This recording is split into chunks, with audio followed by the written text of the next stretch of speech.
Every 62 seconds, someone over 65 in the Western world suffers a fall that leads to a fracture, and 1 in 3 never regains their previous level of independence. Here's what most doctors won't tell you. The single biggest predictor isn't bone density or muscle mass. It's something Japanese physicians screen for at age 60 that we completely ignore until it's too late. What they've known for decades could cut your fall risk by 70% in as little as 3 weeks, and it takes less than 90 seconds a day. No equipment, no gym, nothing to buy. You're about to discover the one exercise Japanese centenarians do every morning that rewires the system. Western medicine forgot to measure. Before we dive in, drop a comment right now with your age and where you're watching from. I want to know how many of you have ever heard a doctor mention the word proprioception. Most haven't, and that's the problem we're fixing today. Here's the truth buried in the research. After 65, you lose roughly 1% of your balance ability every single year if you do nothing. That's not just getting a little wobbly. That's your brain losing its map of where your body is in space. The technical term is proprioceptive decline, and it's the silent epidemic nobody talks about because it doesn't show up on blood work or x-rays. You can have the bones of a 40-year-old and still hit the ground like a tree if your brain can't tell your foot where the floor is. Japanese geriatricians test for this at every annual checkup past 60. In America, we wait until you've already fallen. Then we scan for a fracture and hand you a walker. We're treating the result, not the cause, and it's costing lives. The exercise you're about to learn is called Tanrin Ashi, which translates to tempered leg. It's not a stretch, it's not a squat, and it's definitely not Tai Chi, though it shares one principle. You're teaching your nervous system to fire faster under instability. When researchers in Osaka tracked 200 adults aged 68 to 83 for 18 months, those who practiced Tanrin Ashi 3 minutes a week had 69% fewer injurious falls compared to a walking-only group. 69%. That's not a gentle improvement, that's a game changer, and the protocol is almost insultingly simple. Which is exactly why it works. You'll do it every day without even thinking about it. And your brain will quietly rebuild the wiring that keeps you upright when the ground isn't perfect, when the curb is higher than you thought, when the grandkid runs past and bumps your hip. We'll break it all down in a moment, but here's the structure. I'm going to give you the 2-minute version of the exercise first, so you can try it right now. Then I'll explain exactly why it works when nothing else does. Then we'll go through the real-world stories of 3 people over 70 who went from afraid to confident. And finally, I'll give you the 12-week progression that takes you from beginner to bulletproof. By the end of this, you'll understand more about your balance system than 99% of people your age, and you'll have a daily habit that costs nothing and protects everything. Let's start with the exercise itself. Stand next to a countertop or a sturdy chair, something you can lightly touch if you need to. Feet hip-width apart, shoulders relaxed. Now, shift all your weight onto your right leg and lift your left foot about 2 inches off the floor. Not high, just hovering. Here's the key. Don't lean. Your hips stay level, your torso stays tall. You're balancing, not tipping. Hold that position for 30 seconds. If you wobble, that's fine. Let your fingertips kiss the counter, but don't grip it. The wobble is the workout. Your nervous system is firing like crazy trying to keep you upright, and every micro-correction is strengthening the pathway between your inner ear, your ankle, and your brain. After 30 seconds, switch legs. Left leg down, right foot up, another 30 seconds. That's 1 round. Do it once in the morning, once in the evening. 2 rounds a day, 2 minutes total. That's Tanrin Ashi. Sounds too easy to matter, doesn't it? That's what Margaret thought. She's 71, retired librarian in Ohio, loves gardening but had stopped bending over her tomato plants because she didn't trust her balance on the uneven soil.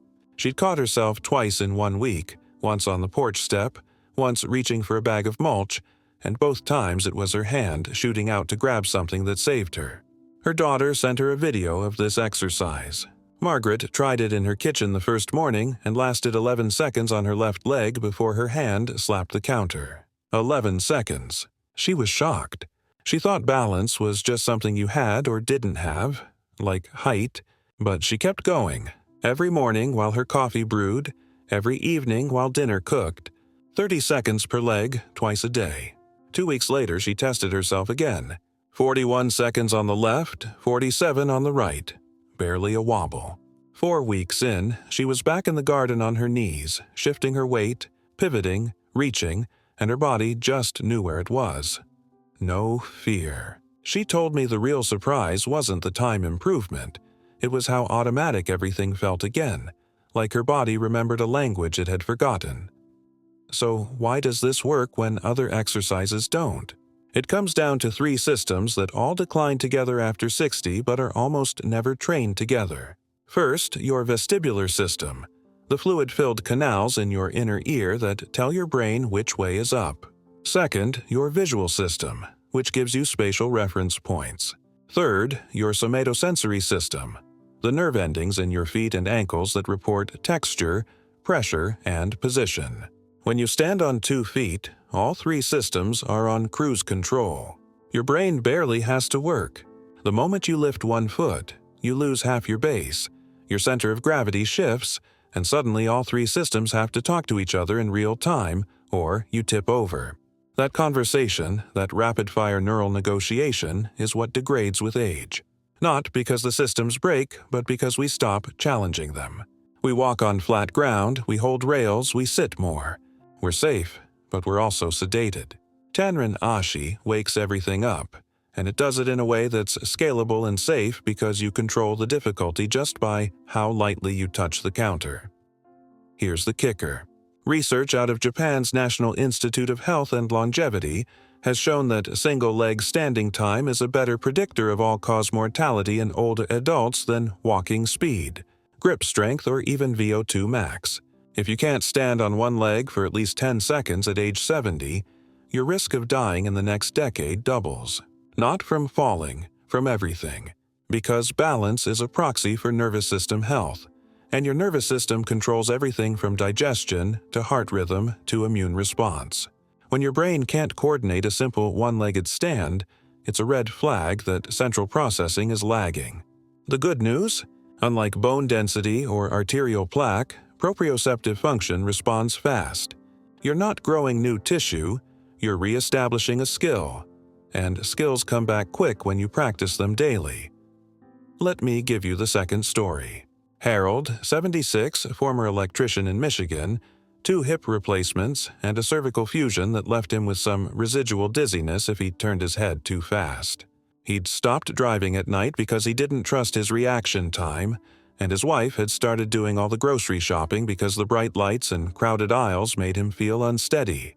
Harold's son is a physical therapist and gave him the Tanrin Ashi protocol with one modification. Do it with your eyes closed for the last 10 seconds of each 30-second hold. Once you can do 30 seconds, eyes open without touching anything. That's advanced mode, and it removes the visual crutch, forcing your vestibular and somatosensory systems to do all the work. Harold thought it was impossible. First try. Eyes closed, he lasted 3 seconds before his hand shot out. But he stuck with it. Eyes open for 3 weeks until he hit 30 seconds clean on both sides, then he started adding 5 seconds of eyes closed at the end. 6 weeks in, he could do 20 seconds eyes closed per leg. The dizziness didn't vanish, but his confidence did something remarkable. He realized the dizziness was information, not danger. His brain learned to interpret the signals without panicking. He started driving at dusk again, then at night. He went back to the grocery store with his wife and navigated the aisles without holding the cart like a walker. He told me the exercise gave him something he thought was gone forever: trust in his own body. Now let's talk about progression, because the magic isn't just doing it. It's doing it right and making it harder at the right pace. Most people rush. They want to go eyes closed on day 2, or they try to hold it for 2 minutes, and they either hurt themselves or they get frustrated and quit. Here's the 12-week map that works. Weeks 1 through 4, 30 seconds per leg, twice a day, light fingertip contact allowed. Your only job is consistency. Don't miss a day. You're building the habit and the neural pathway. Track your wobbles.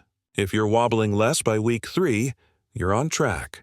Weeks 5 through 8, 30 seconds per leg, twice a day, no contact unless you're about to fall. Fingertips hover near the counter but don't touch unless you lose it. This is where the real strength builds because your body has no backup plan. Every micro-wobble recruits tiny stabilizer muscles in your ankles, hips, and core that have been asleep for years. Weeks 9 through 12, 30 seconds per leg, last 10 seconds eyes closed, twice a day. This is expert mode. Eyes closed, your brain has to rely entirely on inner ear and foot sensors. It's harder than it sounds, and it's the phase that makes you functionally fall-proof because if you can balance blind, you can balance through anything. What if you can't hit 30 seconds in week 1? Start with 10. What if you can't lift your foot 2 inches without tipping? Lift it 1 inch, or just shift your weight so 90% is on one leg and 10% is on the other. The exercise meets you where you are, and the progress is always forward if you don't skip days. What if you have neuropathy in your feet and you genuinely can't feel the floor? Do it in thick socks or on a thin yoga mat, something that gives you a little texture feedback. And keep one hand on the counter for the first 8 weeks. You're still training the vestibular system and the hip stabilizers, and that alone will cut your fall risk. What if you've already fallen and you're afraid? That's exactly why you need this. Fear of falling creates a vicious cycle. You move less, you get weaker, you fall again. Tanrin Ashi breaks the cycle because it's low risk, you're right next to a counter, and every successful 30-second hold rewrites the story your brain is telling itself. Here's the third story, and this one surprised me. Diane, 68, never had a fall, no injuries, but she had something worse: fear. Her mother had fallen at 74 and broken a hip, never walked independently again, and died in a nursing home 18 months later. Diane watched it happen and internalized a belief that falling was inevitable. She started arranging her whole life to avoid risk. No hiking, no travel, no uneven ground. She wouldn't even walk her dog in the park if it had rained because the grass might be slippery. Her husband brought her to see me because she was getting depressed, and depression in older adults often looks like withdrawal. When I explained Tanrin Ashi, she was skeptical. She said, "I don't need balance training. I need a guarantee I won't end up like my mom." I told her the guarantee doesn't exist, but confidence does, and confidence is built through proof. I had her try it right there in the office. She managed 18 seconds on her right leg, 14 on her left, and she was shocked she made it that long. I said, "Do this every day for 1 month and test yourself again. If you're not better, we'll try something else." She came back 5 weeks later and didn't wait for me to ask. She stood on one leg in my office, eyes open, and went 63 seconds before I told her she could stop. She smiled for the first time in months. She said, "I'm not fragile. I just forgot I wasn't." She's been doing it every morning for 2 years now. She hikes, she travels, she walks the dog in any weather. The exercise didn't just improve her balance, it gave her life back. Let me give you the science interlude, because understanding why this works makes you more likely to stick with it. When you stand on one leg, your center of mass shifts over a smaller base of support. Your body becomes an inverted pendulum, and any tiny deviation from vertical has to be corrected instantly, or you fall. Those corrections happen at 3 speeds. First, your ankle muscles fire within 50 milliseconds to make small adjustments. That's called the ankle strategy. If that's not enough, your hip muscles fire within 150 milliseconds to shift your torso. That's the hip strategy. If both fail, you take a step to catch yourself. That's the step strategy, and it's your last line of defense. The problem after 60 is that the ankle and hip strategies get slow. The signal from your foot to your brain takes longer, the brain's decision takes longer, and the muscle contraction takes longer. Instead of 50 milliseconds, it's 100. Instead of 150, it's 300. Those delays stack up, and by the time your body decides to move, you've already tipped past the point of no return. Tanrin Ashi trains speed. Every wobble is a high-speed negotiation, and repetition makes the pathway faster. After a month of daily practice, that 50-millisecond loop might drop to 60 or 55, and that's enough. You catch yourself before you know you're tipping. There's also a psychological piece that's just as important as the physical. Every time you successfully balance for 30 seconds, your brain logs a win. You're proving to yourself that you're capable, and that proof accumulates. Fear of falling is often worse than falling itself because it makes you move tentatively, and tentative movement is unstable movement. You second-guess every step, you tense up, and tension kills fluidity. Tanrin Ashi teaches you to relax into instability because you've done it 100 times in a controlled environment. When you step off a curb in the real world and your body wobbles, you don't panic, you auto-correct, because your nervous system has done it 1,000 times in your kitchen. That's the transfer effect, and it's why this simple exercise has outsized real-world impact. Now let's talk about the variations that make this even more powerful. Once you've mastered the basic protocol, 12 weeks in, you can start adding challenges. First variation, stand on a pillow or a folded towel. This creates an unstable surface, and your ankle has to work 3 times harder to keep you level. Start with 20 seconds per leg, twice a day, and build back up to 30. Second variation, turn your head slowly side to side while balancing. This challenges your vestibular system because your inner ear has to recalibrate constantly as your head moves. 10 seconds per leg, eyes open, no head movement, then 10 seconds with slow head turns, then 10 seconds still again. That's 1 round. Third variation, close your eyes and count backward from 30 out loud. This adds a cognitive load, and it mimics real life, where you're balancing while thinking about something else, talking, looking at your phone. It's harder than it sounds, and it's the final layer of fall-proofing because falls don't happen when you're focused. They happen when you're distracted. One more modification for people with specific limitations. If you have severe arthritis in your knees or ankles and lifting your foot even an inch causes pain, try this. Stand on both feet and slowly shift your weight from side to side, spending 10 seconds with 80% of your weight on one leg, then switch. You're training the same stabilizers and the same neural pathways without the joint stress. It's not as powerful as full single leg standing, but it's a bridge. And in 4 weeks, you might be able to lift that foot an inch without pain because the muscles around the joint are stronger and taking load off the cartilage. Here's what nobody tells you about aging and balance. It's not linear. You don't lose 1% per year like clockwork. You lose nothing for months, then you have a bad flu or a stomach bug that keeps you in bed for a week, and you lose 3% in 7 days. Deconditioning happens fast. The good news? Reconditioning happens fast too if you know what to train. Tanrin Ashi is the single highest return exercise you can do in the least amount of time. 2 minutes a day. You'll spend more time brushing your teeth. The question is whether you'll actually do it, and the answer depends on whether you can connect it to something you already do every day. That's called habit stacking, and it's the only way new behaviors stick past 60. Don't tell yourself you'll do it sometime in the morning. Pick a trigger. The coffee maker beeps, you do your 2 rounds. The evening news comes on, you do your 2 rounds. The trigger removes the decision, and removing the decision removes the failure point. Let me tell you what happens if you don't do this or something like it. You'll be fine until you're not. You'll walk confidently for months, maybe years, and then one day you'll step off a curb wrong or you'll turn fast to grab something. Or you'll get up in the middle of the night to use the bathroom and the floor will feel just a little farther away than you thought. You'll catch yourself maybe, or you won't. If you don't, you'll fracture something. Hip, wrist, vertebrae. The fracture will hurt, but the real damage is what comes after. You'll be afraid to move. You'll sit more. Your muscles will atrophy faster. You'll lose independence, maybe permanently.